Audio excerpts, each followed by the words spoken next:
how has the study and practice of nonviolent communication helped you with your own family? Okay, well, it helps me communicate to others in my sphere and people I work with in a way that allows me to express things that that I would like to say to them, because it takes a risk to be that vulnerable. And so it's really allowing myself to be seen. Well, when I think of two of the greatest nonviolent communicators, I think of Dr. Martin Luther King and Mahatma Gandhi, who both died from violence. Right, yeah. And in fact, when you talk about Gandhi, it's one of the things where Gandhi's use of the word nonviolence really comes from the heart being devoid of any sort of violence at all, and being fully present. Yeah. And often violent communication entails anger. And so would you say nonviolent communication is devoid of anger? Am I understanding you correctly? No, it's not devoid of anger, but it is connected to our unmet needs. And so what Marshall would say is anger is a tragic expression of an unmet need. And people have no other way to express it, so they express it in a more of a violent way. Yeah, well, it reminds me of what Virginia Satir said, behind every anger is a demand. And so you're kind of saying in a different way is a need that needs to be met. Exactly. So you ask the person, what is it you need or what is it you want, and it diffuses the anger. Right, yeah. Okay. Now, you mentioned this concept of giving and receiving. And can you extrapolate on the giving and the receiving a little bit more, please? Okay, well, as I said about the inherent qualities that are within all human beings, you know, compassion and goodness and kindness and love and peace and so forth. And we're really, what Marshall's doing with this work is tapping into that consciousness with some practical communication skills on top, and the process just, you know, it develops from that. Yeah. And what are some of the practical communication skills? Okay, well, one of them would be observation, so it's almost as if a camera was to come into a room and see, everybody could see the same thing. So if I was like an employer and I was talking to an employee who's coming to work all the time, you know, often late, I might say it as an observation, and I might say, I've noticed that twice this week you came to work late. And, you know, I'm frustrated because I have a need for dependability, and, you know, and then I might make a request based upon that. I might say, you know, would you mind telling me what is difficult about getting here on time? And, you know, you might be empathic at that time. There might be something going on in his family or so forth. But it's trying to make that connection first before any correction. Yeah. Now, did you study personally with the founder of Nonviolent Communication? Yes, I went to a training last year with Marshall Rosenberg, and it was a wonderful experience. How old is he now? Yeah.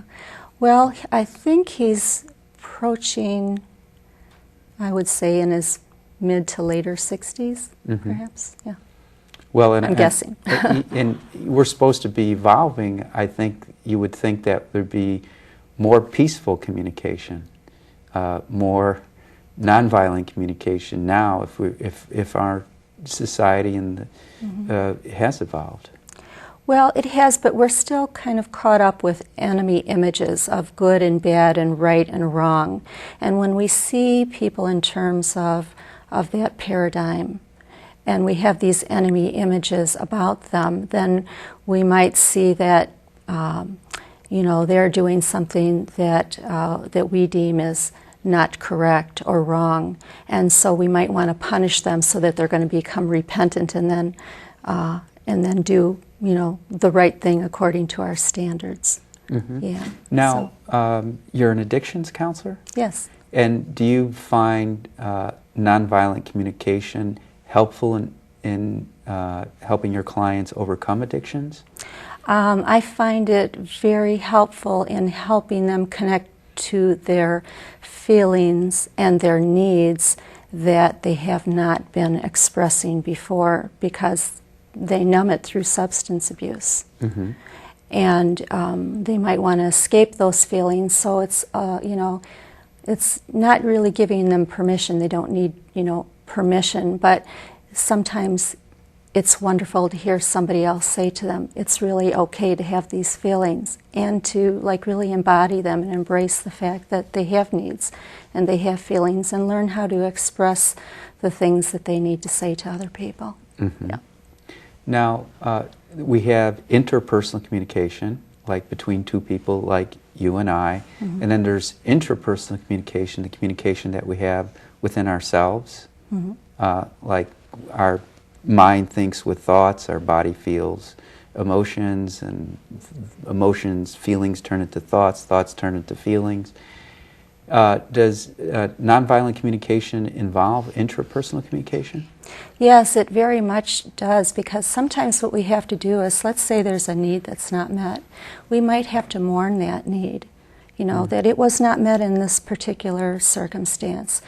And also, one of the teachers, Robert Gonzalez, talks about finding the beauty in that need of what we do value. So maybe we are mourning a need, but we are also valuing something within us that says, yes, I really value respect, and I really value consideration, and that's something that's really important to me. So yes, there is a grieving and a celebration in that need. Well, let's say if you're working with an adult, and do they grieve something that happened, 20, 30 years ago? Well, we would want to, they might be grieving something, and they might kind of be still focusing on something that happened years ago, but we would want to bring them into the current present moment with that situation, that it sounds like you're still, feeling the trauma of that experience years ago, but bring it into the current needs right now. I'm smiling because I just remembered I made an appointment today with an 86-year-old woman who's still angry at her mother for something that happened 75 years ago. Yeah. So, yeah. And you would want to just, like in NVC, is connect with that present moment, that, that it's still difficult and she's still experiencing some anger and frustration right in this present moment. At what age can you start teaching children nonviolent communication? Yeah. Well, it's funny that you're saying that, because this past year I just did a pilot in a grade school for first graders. Mm-hmm. And it was wonderful for these children because they're learning a vocabulary. They're learning how to build words right now. So it's just as easy to give them emotional literacy of feelings and needs. And so they pick it up more easily than probably adults, because it just comes so naturally. Like they're like little sponges. Mm-hmm. Yeah. And so you're developing emotional intelligence? Yes, emotional intelligence, and to, help children learn to ask for what they're needing and to express what's going on with them. Yeah.